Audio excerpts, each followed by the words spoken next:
And it's right above the Ashanti region.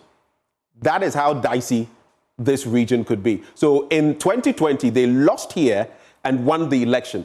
But could this be a mistake? Less than 100,000. Yeah. That's the 100,000 is a monumental figure. The point. That's the question. Less than 100,000. It's very close. Around. And you like to do the numbers. Let's do the numbers. Let's do the numbers. Let's do the numbers. So let's do the story. Let's do 53,000. So 53. So this is just about 80,000. 53,000.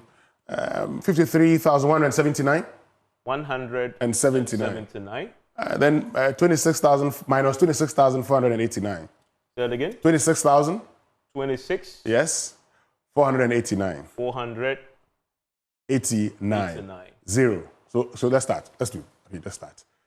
Cross it. I like it like that. Zero. Not here. So let's do this. Okay, you can do zero. So start from the back. Zero. Yeah? Yeah, zero. Then you take one. So 17, it gives you 17 minus 8 gives you 9. Mm-hmm.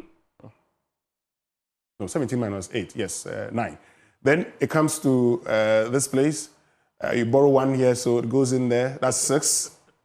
6. Then we do more borrowing. You push 1 there. So you're left with 2, so 12 minus 6 again. Yeah. 6 again? 6 again. So it'll be 26. 26. Plus that figure. Yeah. So that won't tell you the story. This is 326, we should have done 326 minus 253 rather. And that gives you some 77,000. 77,000. That gives you 77,000. So 77,000 was the magic. Are you looking at the difference? The difference. The difference is 26,000 plus. No, 77,000. I mean, when you take out the, because... If it is what you put there, it's 26,000 plus. No, we've taken, no. I mean, we should have, we can take it this way. You do 326 minus 253, and then we'll give you... There's 77. There's 77. 77. 77, so less than 100,000. If what Wesley is trying to say, if the Ashanti region, if the Greater Accra region was like the Ashanti region, if the Greater Accra region was as homogeneous as the Ashanti region, if the Greater Accra region's voting patterns reflected that of the Ashanti region, then the NDC could have been very happy winning it and winning with greater margin. But it's highly contested. But yes, for an area, and I was just mentioning this, the demographics suggest that in the Greater Accra region, almost 40% of its occupants and residents are Akan, the largest grouping. In fact, the second grouping is the Ga Dangbe, which is about 30%. Then the Ever group is about 18 to 20%. Now, if you have a system where 30% and 20% are Gadangbe and what they call it, Ever, and 40%. But when you break it down further, the Ga group becomes the dominant. But when you put it together as clusters, Akans dominate in the Greater Accra region. Which still favors the MPP. Which the problem then will be, it is balanced out. If the NDC was getting millions of votes out of the millions in Accra, then they could combat the Ashanti region with the same numbers. Okay. Because in the last election, if you are talking about 77,000 in the Greater Accra region, which is the difference between the NDC and the NPP, and you compare that 77,000 to a region like Ashanti, where the difference is over 1.1 million, that then becomes a very strange performance. So even though there are more registered voters in the Greater Accra region, there are more votes in the Greater Accra region, it still does not. That's why you can let go. Okay. And, yeah. So this is it. You've written 26,000. You add 50,000, and that gives you the magic plus 50,000. So we actually took away the 50,000. Yeah.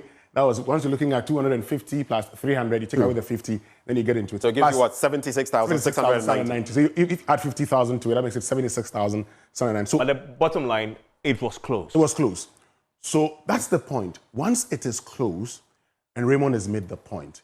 If you are the NPP, really, you are like, well, I can afford to give you this and move on. And go and look for 1% increase in the Ashanti region. 1% increase in Ashanti region. To blow out the difference. I also know that you've become unpopular in your backyard, Volta region. And I think at this moment, we are jumping a bit of the gun. Okay. In terms of the flow. Because as for Ashanti and Volta, and the northern region. Those are three blocks of analysis that you need to treat separately. So let's continue with this. Let's come back to it. So we're still, we will show you I know you are eager. Hold on. I'll make this point. Which is Eventually we'll get there. But if this vote, the difference we're seeing of less than, let's say, 80,000, shoots up. But this is a particular constituency, and I'm talking about Nego Pram. So I can. Right. So I'm talking about the Greater Accra region generally. Okay. So If that shoots up by a factor of 1, or that's a picture there. there's a doubling of that figure. How does that play out In terms compared of turnout to or people who vote? Or? so people who actually vote? So let's say instead of this figure, the gap now becomes about 150,000. Not good enough. And we'll come to that. Because we know the gap in the Ashanti region is way more than that. Yes. The difference is that, and we've done this before, let's where we went around the country to show the difference. I mean, we'll come to it, but let's just do this simply. Okay. Click on the Ashanti region votes, 2020. Let's do this. Yeah. Ashanti region votes. It will give us Watch a good this. picture. Watch this. This is 1.1. I mean, conservative figure, 1.1. Okay, stop it right there. Go to the Volta region. That's the difference, about 1.1 million. I would show you That something. is 2020. The Volta region has divided into T and Volta. Ashanti region, 1.1 million. Let's get to Volta region. NDC wins with a margin of 500,000. 1.1 million minus 500,000. 600. 600,000. Let's go to the northern region. Let's go to the northern region. Go to the northern region. The northern region, the NDC wins with 67,000. 600,000 minus 67,000, it gives you 533. Okay, Don't you want to just do the northern belt as a? Don't worry. Okay, you want to do the northern belt? I think that summarizes it for us. 130,000 margin of victory for John Mahama in the old northern region, that's in northeast, Savannah, northern. So 600,000 minus 130,000, that's 470,000. Let's go to Upper East region. And here you go. Let's go to Upper East region. So you're left with 470,000. Upper East region brings you a victory of some 160,000 margin. You're left with 470, you're left with 310,000. Now let's get to Upper West.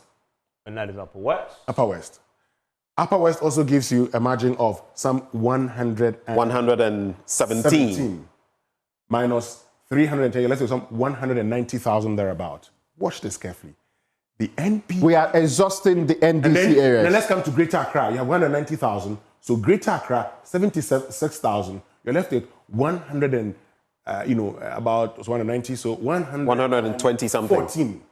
114,000. 114.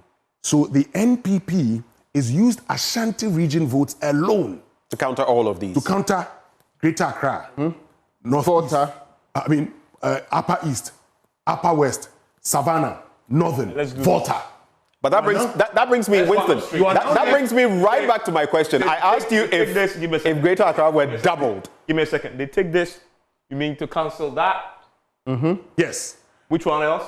Upper West, Cancel Upper West. Northern, To cancel Northern. And this is where all NDC will Savannah, Savannah, Volta. and do Volta. Now, that is serious.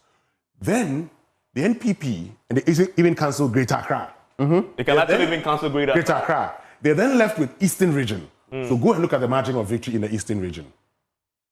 Fascinating. Cancel Greater Accra. Yes. Greater Accra, by the way. Yes. So let's go to the Eastern region. Now let's remove the pen and get to the Eastern region. You see something. Eastern region. Eastern right there. Eastern region. The margin of victory here is some 200 and Almost 300,000. almost 300,000. They have that vote there. Then you go to Western. Where they Let's do want. Western. They won also. So you go to Western, they have some, 40,000. 40,000. Then you go to Central, where they won also. Just click on Central. There you go. So Central, they also have, some 70 to 80,000. All of these things will show you one thing, that Ashanti region alone, if they turn out to vote in their numbers for the NPP, puts them in a position. Figure. So effectively, the NDC has a lot more work to do across the country when it wants to win elections and push it over. And Must labor more. Yes, must labor more in winning because the winning percentages has not been very huge. In fact, look at the percentage point of 50.2. to 50.7. And that is why they are focusing a bit more on Ashanti region, because you need to eat away True. part of the numbers you did. And The NDC has been doing Operation 30%. Yeah. For a I mean, they very know that long time. once they hit, and it also brings to mind the projection by, I think, Global Info Analytics, because if you look at the 69% projection that they are saying the NPP is likely to get, that could spell doom. That would be dangerous. It would, because, mind you, they are targeting The 80%. No, the NPP may get about 70%. When it comes to the Ashanti region, the Global Info Analytics figure could be right, and the NPP knows this. If you talk to them, they know that they may get 70% in the Ashanti region. They know. 70% still would be a bad performance. They know, but they know. That is why they're actually looking for increased voter turnout. Which is really what they need. So that the 70% could be higher. But that is the reason they're also looking forward to, cutting down the margin of victory of the NDC in other regions, so that at the end of it, they put all of it together. Which makes sense why they are focusing on the Volta, and the NDC is also focusing on the Ashanti region. And Ashanti region, we haven't even exhausted the analysis. When it comes And we are still on the national picture. Let's not get it wrong. We are still dealing with national pictures. Now, let's look at the regions and their share of the national votes. And this is and which is the point you made. I mean, some of the regions have a significant share. So if you start from the bottom here, even though you may win Savannah, you may even win Northeast, the Ahafo region, the OT, when you put them together, we are still dealing with less than 6% of the national share of the votes. Do you know what interests me? The regions the two major candidates hail from are at the bottom, 1.8 and 1.9%. Savannah and the Northeast part. No, they are still not very significant areas. I want to push to the far end. Greater Accra is 20% of the national votes.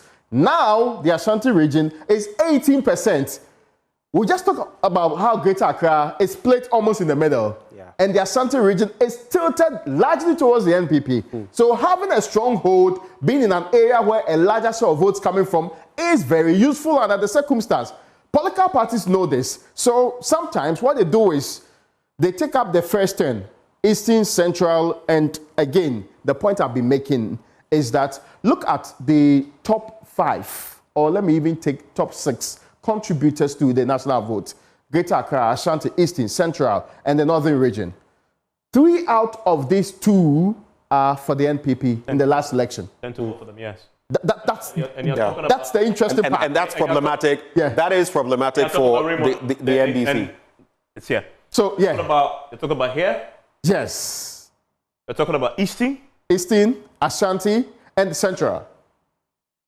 And Central. And by the way, let's Central, which in itself. Let's talk about Central, because Central isn't that homogeneous voting bloc. I was hoping that as we move on. Because it mentions Central, just so that you just put it in context. This is the context, by the way. So here, they only won it at the presidential. True. But they lost the parliament. At the parliamentary. But this is the presidential argument that we are talking about. Because this is about whose contributions they make to the national picture. And let's not get it wrong. In the presidential elections, everywhere in this country is a single constituency. Exactly. So wherever you happen to be, your vote counts towards that. So if you have these 5, 3 out of them, and you take the next 3, and you're not winning most of them, and you appear to be watching, the NDC wins Western North, right? Bono East and Upper West, then OT, then Upper East. These are not extremely high places. In fact, if you just take down Central region and add up the percentages of the nexus from the bottom, there's a slight difference that you will not be taking up. It's not anybody's making, but our regional distribution and dispersions are in such a way that some regions are huge. If you happen to have had your stronghold in any of these huge areas, it is bonus for you. You either entrench your votes there, or you beg them when they don't like you. You do everything to make sure that they give you higher percentages. That's what we just have. And Raymond, what makes it even worse, when you look at the trend here, the Volta region is in 7th place. True. With a paltry 5.6%. Yeah. And the NPP is actively trying to claw away votes here Since you as guys well. mentioned the Volta region, let's do the Volta region now. We should just touch it. Let's just do the Volta region. But we hadn't really even got into the Central region. We could do Central before we go to Volta. We have 1 hour to go. We need to get to the battle for the North. There is so much to just look. Just a second on the Volta in Ashanti. Well, no problem. We can do that. Which means we'll not come back to it later. We'll come back to it later. Yeah. because that is such an important part of this battle this year. And I want to first start because the NDC has momentum in Ashanti region this year. Because from 2016-2020, they have gained there. They've gained some votes, some over 3% of the votes they've gained. The MPP dropped in terms of 2016 to And they're likely to drop this time around. right? And let's illustrate that. I mean, it's good to illustrate the point. So this is Ashanti region in 2016. This is Ashanti region in 2016 on the map there.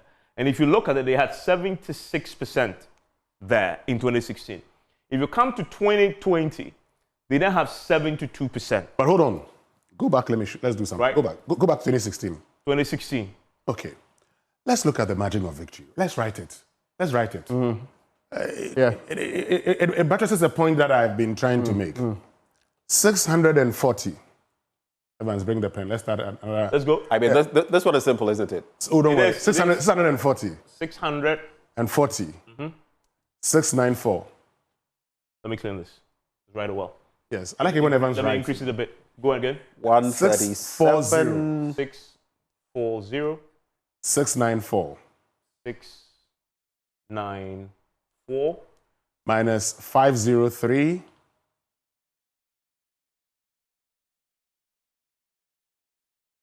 $497.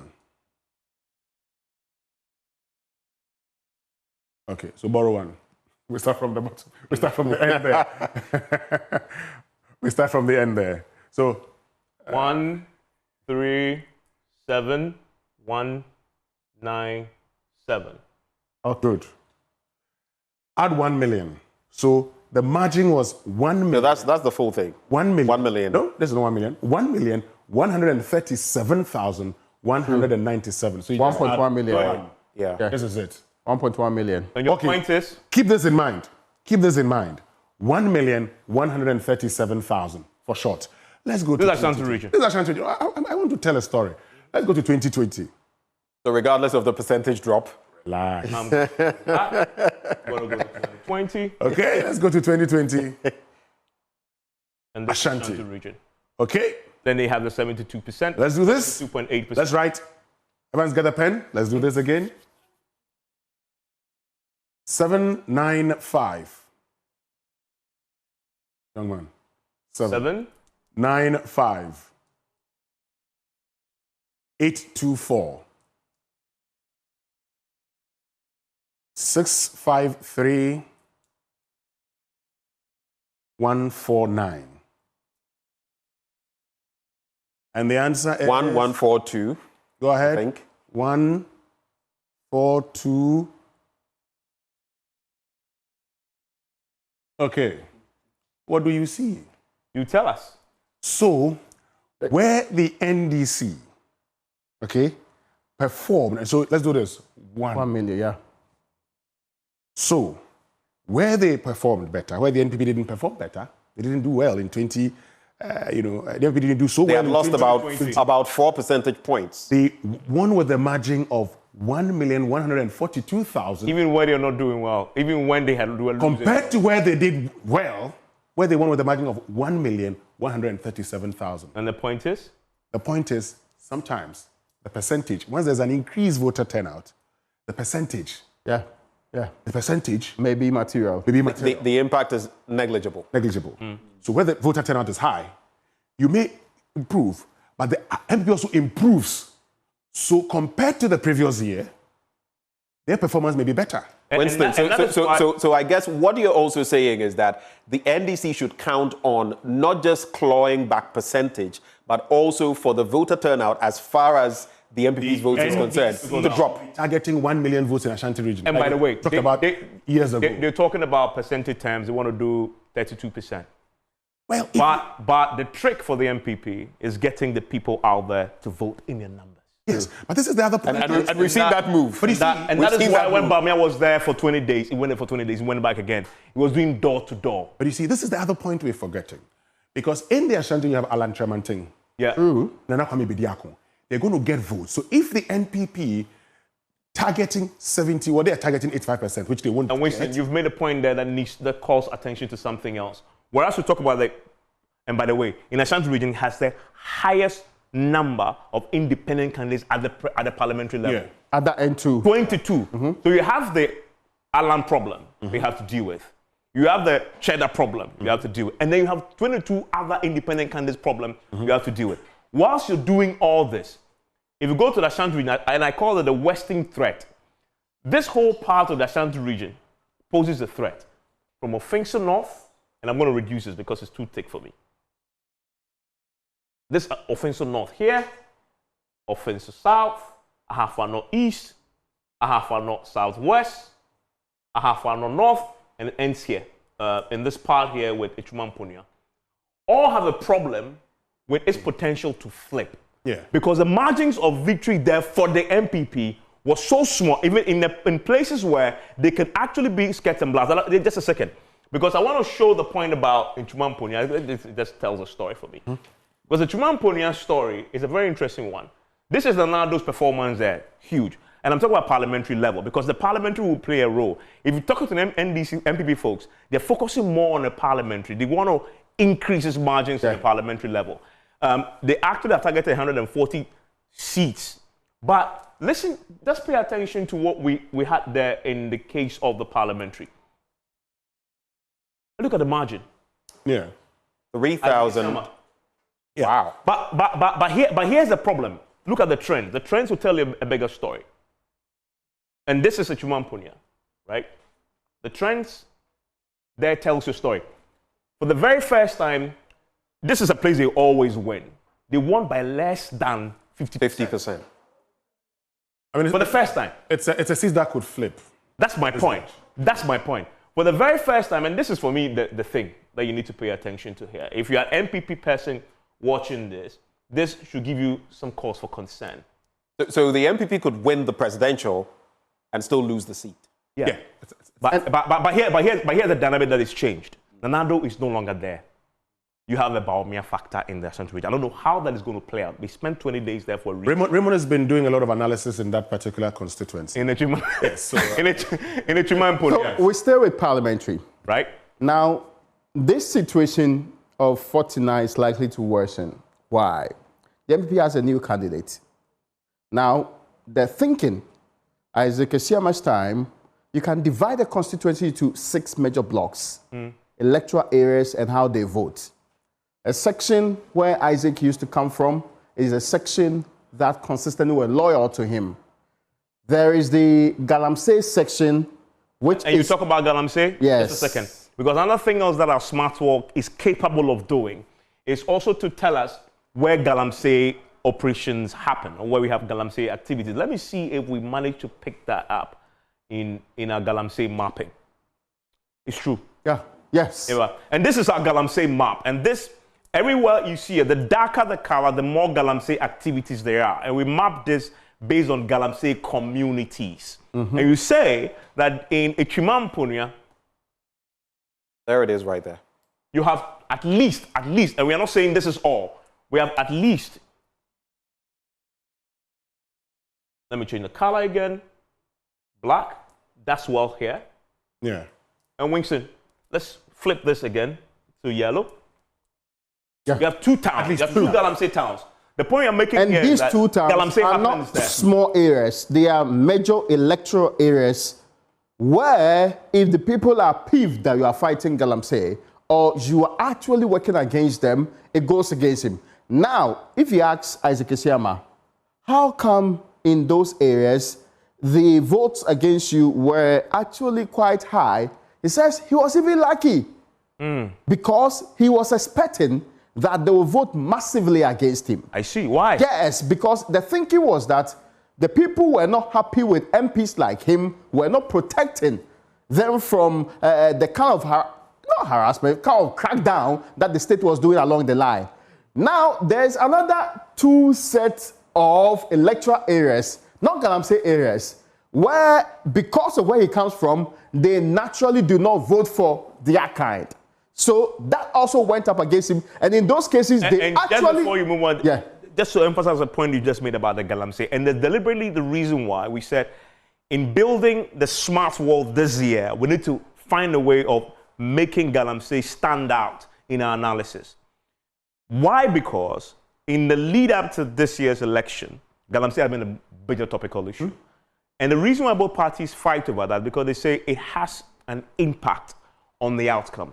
What's your point you're making is that Echiman Ponia, for the very first time, an MPP candidate won with less than 50%. And you say a huge part of that is because you have Galamsey happening in there. And even before you come in, Raymond, you know the MPP has said, it crystallizes in the point where they said in 2020 they lost so many seats, especially in Galamsey areas, because they had tackled Galamsey. That's debatable. And of course, but at least the evidence shows that in the Mampunia, it's playing a role. In his case, if there were these two towns did not tilt, in fact, even though they voted massively against him, most of the people in the town did not vote against him.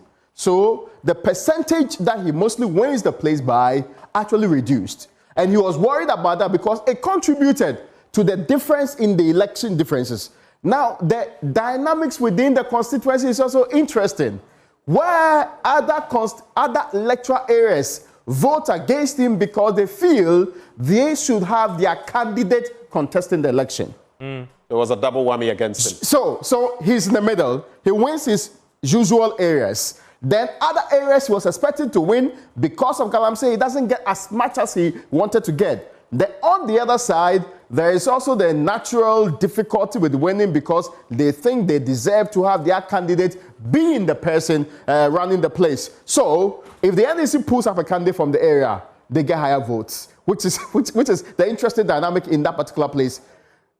Changing Isaac Esiama did not change the dynamics. And that's an important point. Isaac Esiama is no longer the candidate there. Yes. Changing so you say that won't matter. Has not changed the dynamics massively. What I'm waiting to see is how those Galamsey towns will behave now. Because the new That is in the 2024 elections. Yes. In the 2024 elections, I want to see whether these Galamsey towns will still punish the party or punish the candidate by not voting massively for it. Raymond, because these were part of strongholds in times past. Yeah, is it the case that the new candidate of the NPP is still from Isaac Esiama's electoral area? Certainly. So that creates a problem. So it's not changed the dynamics heavily. Yeah, but what could also happen is that the new person would bring some fresh air, breath of fresh air in the constituency, resulting in a higher voter turnout within that electoral area. And you say when there's a higher voter turnout, it means the benefit of that person.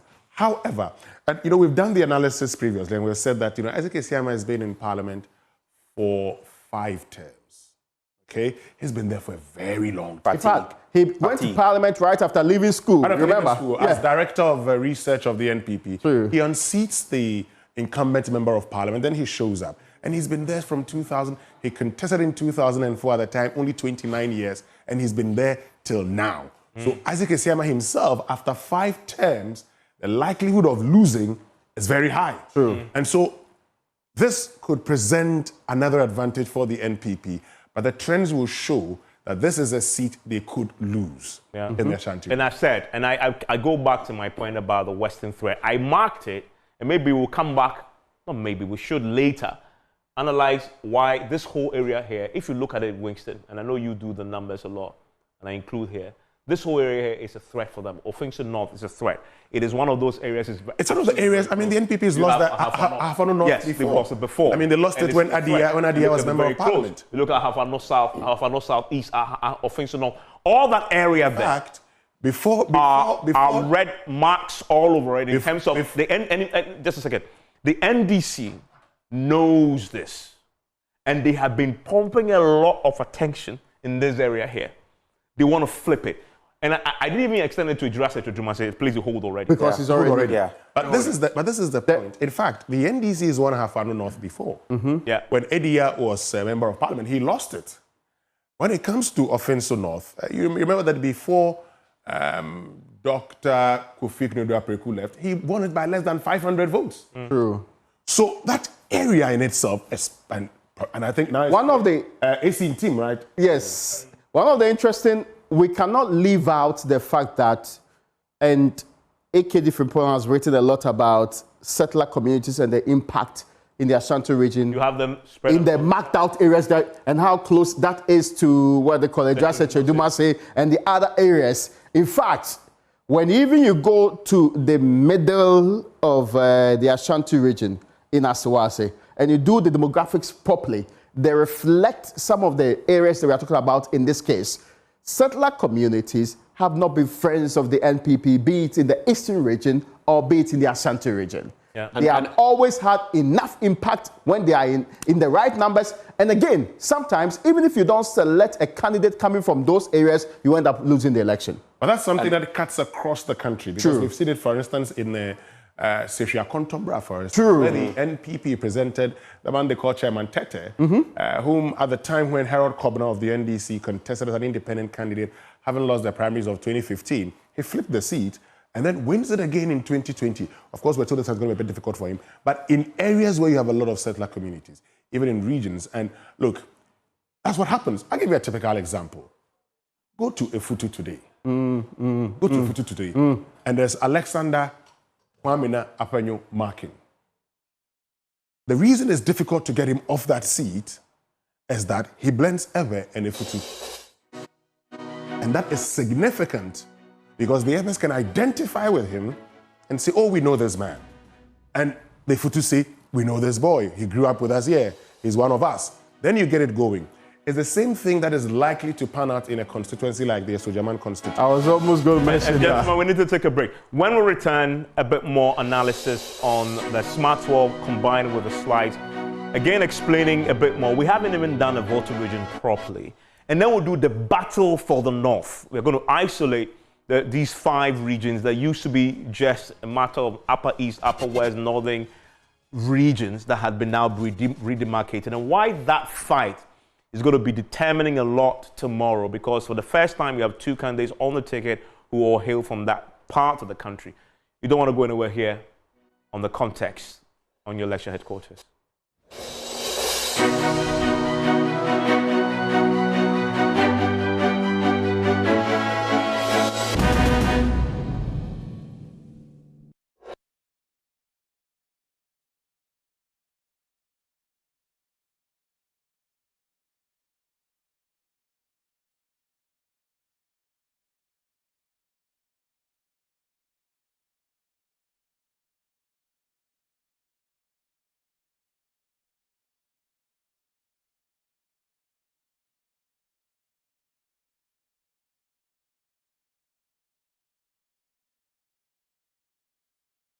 And so live here on The Context. This is just setting the stage for tomorrow, putting everything in context so you understand what is going to happen tomorrow when it does happen. One of the things we've done is to go across the country, but we need to focus on where the battles will be fought and won and lost. And one of the areas we've been talking about for the very first time in our electoral history, at least in the Fourth Republic, the battle will be mainly in the Northern Territory, the northern regions of Ghana. Why? Because you have 2 candidates who are coming from there. And so we're isolating this a bit more. We've talked about this a bit, but let's drill down. Let's do some granular analysis of this. And Raymond and Benjamin, on their big wall there, have the big picture. Here on the smart wall, we'll have the granular analysis of this as we begin to now drill down into some of the key areas as far as the region is concerned. But let's go, Raymond, to the focus on the northern region, what we call the battle for the North. And that tells the story, does it not? Brilliant. Now, let's look at this. This is a region where the NDC used to get 55.7% during the Rawlings period. It went as high in 2004 to 61%. That's massive. In fact, in national elections, nobody's going to 60%. But in the northern region, they got 61%. Now, let's come to what's been happening since the years of 2016. In 2016, NDC got 56%. In 2020, this reduced by exactly, you watch it. We are talking about from 56% to 52%, more than about 4% drop. On the other side, the NPP that used to be only getting less than 40% in that part of the country. Under Rawlings, then when Mills came in, even under John Kufuor, who's had some of the highest figures so far, the NPP's best chance was in the year 2012, 38.8. Then we come to the year 2016 and 2020. See where the change has been. First time NPP entered into the 40 percentage points. Let's not get it wrong. For the northern region, it was a big issue. 41.3. Then now, in the last election, it's 46.40. This is a massive improvement by almost 5% within the 2016 and 2020 period. We have said generally, political parties in power tend to reduce in votes from the last election they had to the next one before they finally lose after 8 years. But this does not reflect in 2016. 2016, President Akufo-Addo did massively, more than 53% nationally, and had 41%. First time the party had entered the 40th zone. Then in 2020, 46%. There is something going very well for the NPP in the northern region. Whilst the NDC appear to be slumping, 4% reduction compared to 5% increase on the side of the NPP. And that there is a picture that you're looking at and telling the story. But then you look at the breakdown of some of the constituencies. Again, the NPP seem to have the upper hand there. True. And the NPP won 10 of these constituencies. Then the NDC had 8 of them. That should be shocking to everybody. But that's another interesting picture, the fact that now they've overtaken them in terms of the constituencies. And if you go down, you look at the constituencies won by 50% plus, you would see that the NPP has 9 of those, with the NDC getting... But this is for me what is interesting here, Raymond, and this is a picture of who is winning what in terms of the vote and improving. True. A lot there. The NPP retained 6 of the constituencies. The NDC did 0. Now, it is an increase over the previous election. Let's not get it wrong. Constituencies also, I mean, when it comes to the next period we're talking about, when it comes to the reduction here, the NPP did not reduce in votes in the places that it retained. The NDC actually reduced by 6. Now, let's talk about the flipped constituencies. And there are 4 of them. I want to show that here quickly. Yeah. One of them is Karaga. True. Karaga. First time Karaga ever voted for the NPP. Both presidential and parliamentary. And this is the presidential picture. And it's by more than 7,000. We're going to be very quick here because there's a lot to go through. You see that Nana Addo Dankwa Akufo-Addo there wins that by 56%. Now, if you pull out the trend, that tells the story even better. And I want to center it here and let you focus on why I say it is a big deal, isolating the 4 areas that they flipped. Now, pay attention to what you see up here. Because for the very first time you see a blue MPP here. It's never happened before. No. Because all through here is MPP, is NDC. All through here is NDC. But for the first time in 2020, you have the MPP popping up. The finance minister, right? That is Mohamed Amin Adam pulling up that victory there. And John Dramani Mahama for falling back. This is an area he's always won, or whoever it is who was a candidate for the NDC has always won. But see the performance of the finance minister in the parliamentary race, and that should tell you a story in the parliamentary race there. He manages in that same area, parliamentary level, 28%, 28,000. That is significant. Better than the president. And that is significant. What is working for him, we can talk about that. But he pulled up a massive victory there in an area they've never won before. To win for the first time in this margin is pretty impressive. But what's even significant is the turnout of 91%. True. Huge turnout in that constituency. That's massive. Yeah. This should be happening in areas where people think they are modernized, they are urban, they are cosmopolitan, they care about voting. And you know what I find fascinating about this area? This is an area that is very, very poor. In fact, when you pull up let me clear this, and pull up the thematic area, and you think that, goodness me, there's no way they're going to be rewarding the incumbent. True. When, if you look at the statistics here in 2015, and this, by the way, is Karaga, and you see Karaga here at the time, and I'm going to compare because then you begin to see what I mean.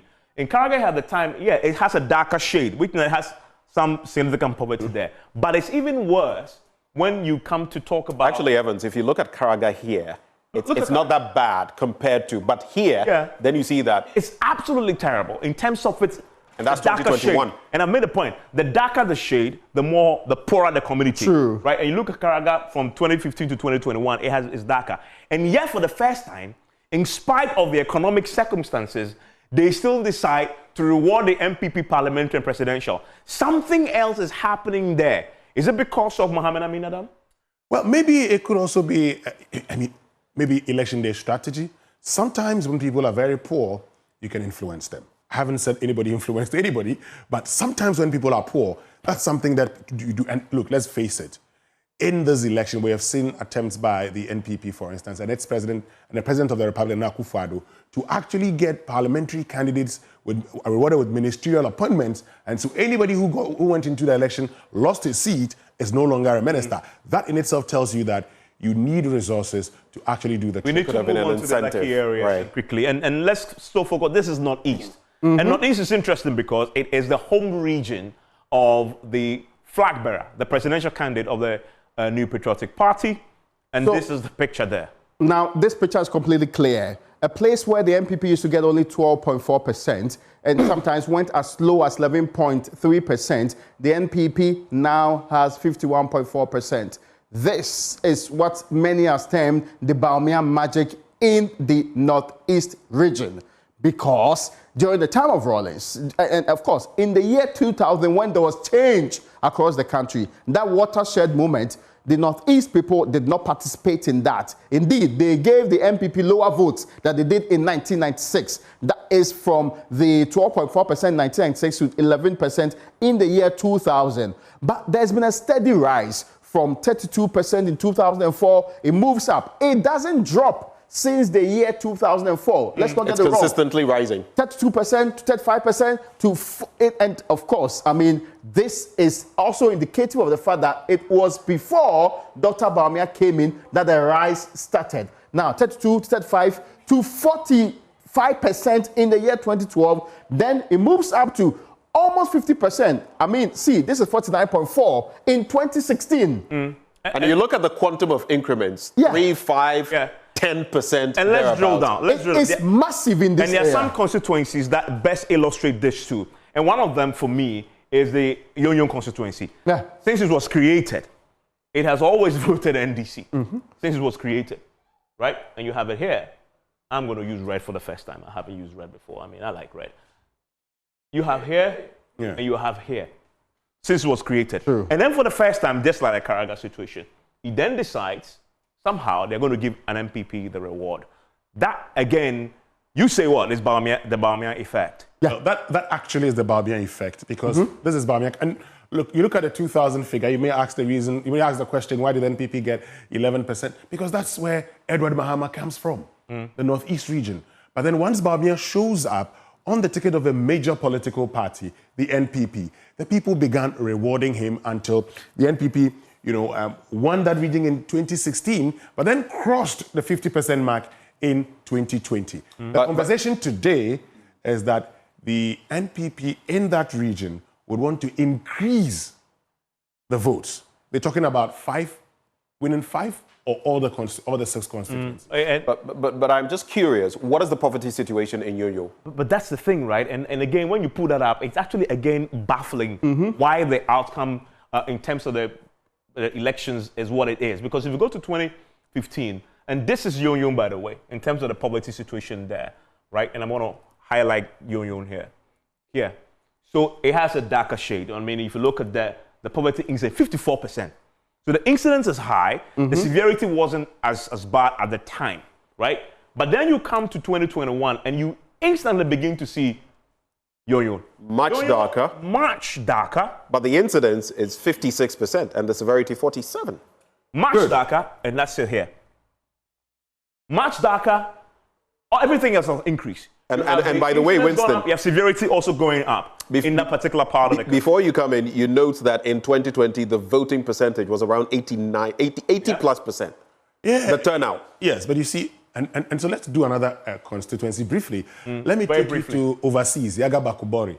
And Yagaba-Kubori, you call it what, overseas? It's called overseas. Indeed it is. And this is presidential, you mean? Yes, I mean... And this is in Northeast. Let's do presidential and parliamentary briefly. Let's go to Yagaba-Kubori. It's here. Down there. Let's get it? Yes, Yagaba-Kubori. Now, this is it. Just watch this carefully and do the trends. I'll tell you something. I should pull the trends for you? Pull the trends for me. Let me tell you a story about... I like stories. Let me tell you the story about this. Okay. Watch this carefully.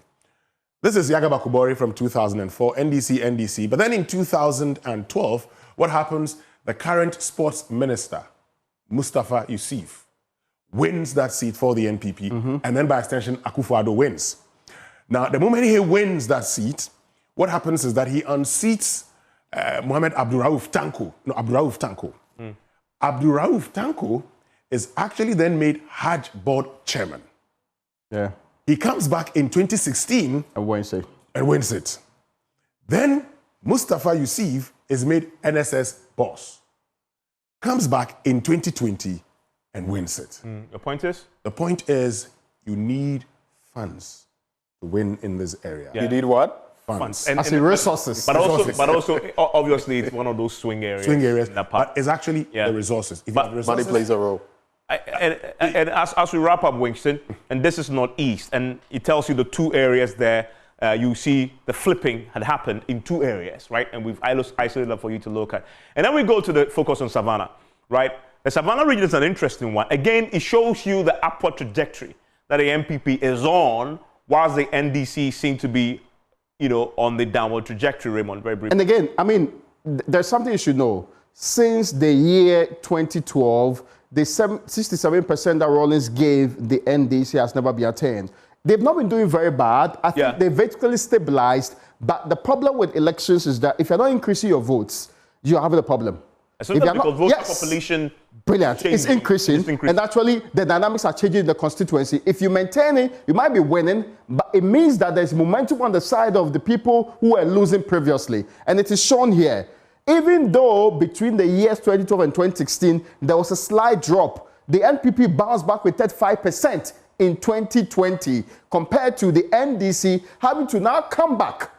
See, let's check the 2012 and the 2020 alone. From 63%, the NPP got 34%. Now, when the NDC increased to 64%, the NPP reduced slightly, 33%. 2020, one would have expected that the NDC would be on the same trajectory, but it reduced back to the 63% that it had previously, with the NPP rather moving from what used to be 34.5 to 35.2. And this is a year when Akufo-Addo was struggling compared to 2016. True. He had dropped significant votes. Yes, from 53 to 51. Yes, and when John Mahama was beginning to recover, and yet you say, in his recovery, he still managed to drop in Savannah. and this is his home region. And this is his home. True. He still managed to drop in Savannah. And Akufo-Addo, who was limping somewhat from 2016 to 2020, begins to climb up somehow. This is despite the fact that the NPP's best performance was 2008. In fact, that 39.5% signaled to the party that this was a good time to now capture the area. But, 2008, Mahama was not the president of this country.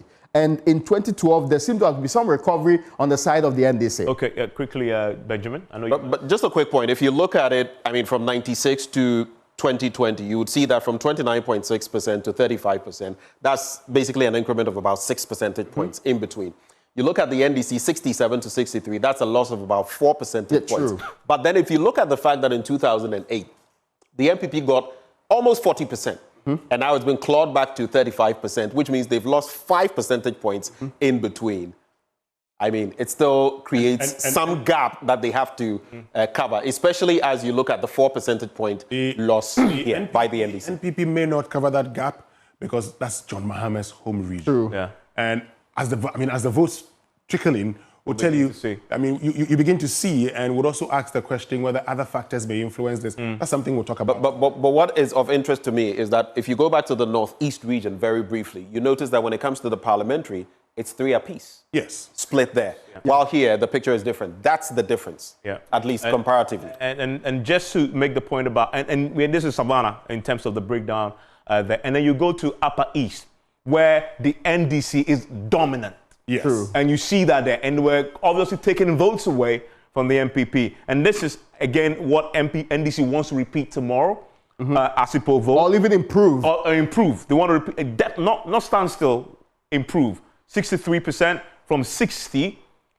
NPP drops to 44.4. 34.4. Marginal drop, but it's still a drop nonetheless. True. And NDC wants to do way better there. As for those areas in Upper East and then Upper West, the story is the same. The NDC is dominant, and you see that there, The climb is very obvious. Look at that. Look at 2016, 2020. A very good performance of very the good NDC performance from 58 to 67. Yeah, that's a huge one. Very dominant in these regions. Yeah. You know, and that clearly is one of the areas that NDC is going to look forward to trying to make up votes that they have across the country. And then, by the way, this is the comparison, and Winston, this is just a snapshot of what we're talking about. Exactly, and everyone, I mean, this tells you the performance. If you add all the 5 regions of the North over the period, and so you would see by 2020, for instance, the NDC, some 1,307,000 to the NPP's 903,000, a difference of some 400,000 votes. Again, is the... And Winston, this is what I was talking about at the outset. The 400,000 gap, if you look at it between 2016 and 2020, is just about stabilized. And that was why I was painting the picture that in the end, when you do the summation, the northern regions are still at least tilting. There's not so much of a difference. Even if you look at the Bawumia factor and the northeast region having been lost to the MPP, the gap still is what it remains. It is. But like I indicated to you, for instance, look, if you have a 400,000 gap from all the 5 regions of the North, and you have 1.1 million from the Ashanti region, if you add that to the voter, 500,000, you still have a deficit of 200,000. Greater Accra of 77,000, you still have a deficit of 130,000. We're not talking about Eastern region. And that's what actually makes the elections difficult. But here is the NDC's advantage.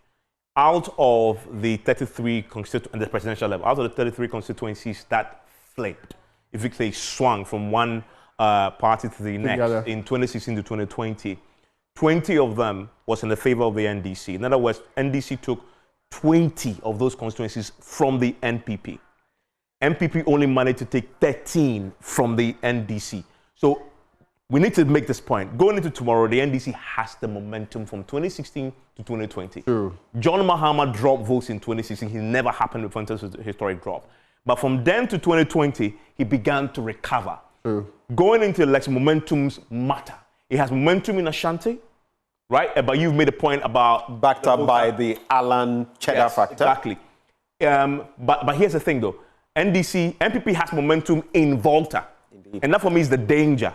John himself identified it. But nationally, NDC, obviously, in Greater Accra has momentum. Nationally, it's the NDC. It's the NDC. They have momentum. Going into and there's just an interesting factor because, you see, we've spoken about the fact that the Volta region gives about 5.6% of the vote. The Ashanti region is almost 19% of the vote. Yeah. So if the MPP ends up clawing votes in the Volta region, it could impact the outcome of the elections. But if the NDC also performs well in Ashanti, depending on the turnout, it could benefit more, even if it's losing in the Volta region. So basically, gentlemen, we're saying, as we head into, well, it's morning already, and many of you are going to wake up to cast your ballots. We're saying the stage is set for a very close race. It's going to be a close race. There will be a winner. We don't know who. But the context tells you that this year is going to be one of those very interesting years. Potentially, there's going to be a runoff, potentially. Nobody knows yet because the analysis we've done shows we are due one. NDC has the momentum, but MPP is the party with the dominance in terms of the overall performance at the election level. From 1992 all the way. They're doing very well in the northern region, doing very well in the Volta region, and they must improve in the Ashanti region. Altogether, I'm looking forward to the start of polls because back at 5, me and you were back on air, Winston, and we're going to be analyzing a bit more of this. You really want to stay with us because in the morning, we're going to be joined by somebody that I'm looking forward to, by the way. Dr. Mohammed Ibn Chambers. He's going to be with us from 8 a.m. He's going to return actually at 5 p.m. Why? Because as you know, it's going to be 10. It's going to be on a ninth urge in many, many areas, and we showed you that already.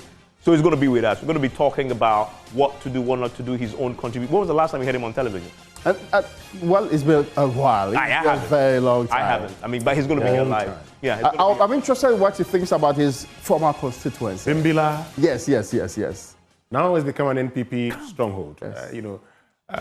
Dominic Nitiwul is holding on to that. True. Yeah. Okay. Gentlemen, thank you for doing this. I'm going to see you back. You were back when? I'm back at 10 a.m. Okay, he's back at 5. 5 p.m. And I'm back at 5 too. Raymond is going to be with us at 5. You want to join us then. This is your election headquarters. The next time we see you, you'll possibly be casting your ballot. And then we'll be using our smart wall. By the time that it's all done, this here is empty. It will be filling up very quickly. By close of day tomorrow, going into 11 and 12, telling us green or blue, the story of NDC and MPP. Maybe there will be an independent candidate, we don't know. But we'll see. That wouldn't happen? We'll see. No independent candidates. Well, that's a bold one.